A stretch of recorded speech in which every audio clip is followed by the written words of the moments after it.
Thus we come to the Utrecht Psalter. And this is the most famous of the Carolingian manuscripts. It's very different from what we're used to as well.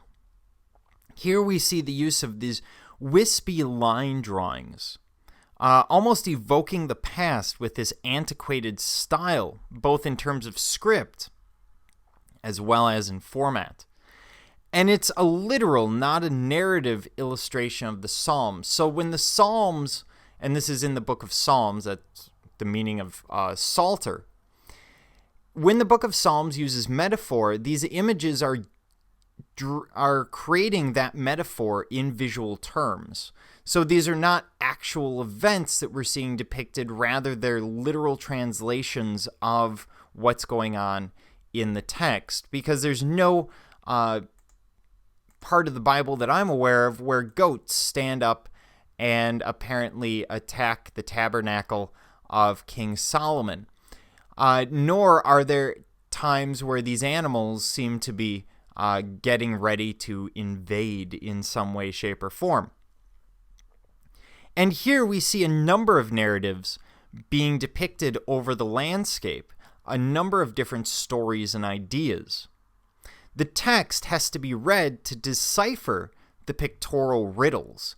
So instead of making up for the fact that people aren't literate, in this case you have to be literate or none of this would make sense. So you have to read the text, and that will help you understand the image, as opposed to the reverse, which has been true since late antiquity.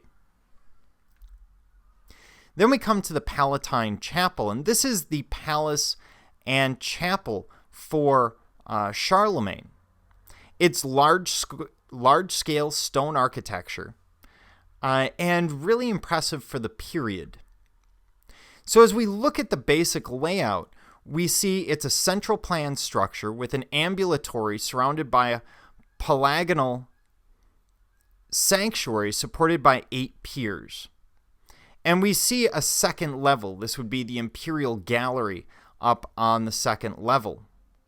The Frankish builders were given permission to take spoils from San Vital, and the columns that they take will be installed to emphasize verticality. As we go inside, you see this 2-level layout, the upper level being for Charlemagne, the lower level for everyone else. The pillars that we see in these openings, in the arches, are not structural in any way. They're simply trying to create a sense of verticality and draw your eye up to the ceiling. The reason for this is they're trying to create a microcosm of heavenly Jerusalem on the ceiling, creating a visual depiction of the heavens. And a lot of the building is based on mathematical configurations. We also see apocalyptic references manifest throughout the building. So there are certain sacred numbers with various meanings that we see. For example, 3 in the Catholic Church refers to the Trinity. 144 tends to allude to the apocalypse. So there's these different ideas, these different sacred numbers. 40 usually alluding to a long time. 7 being a sacred number. 12 being a close group.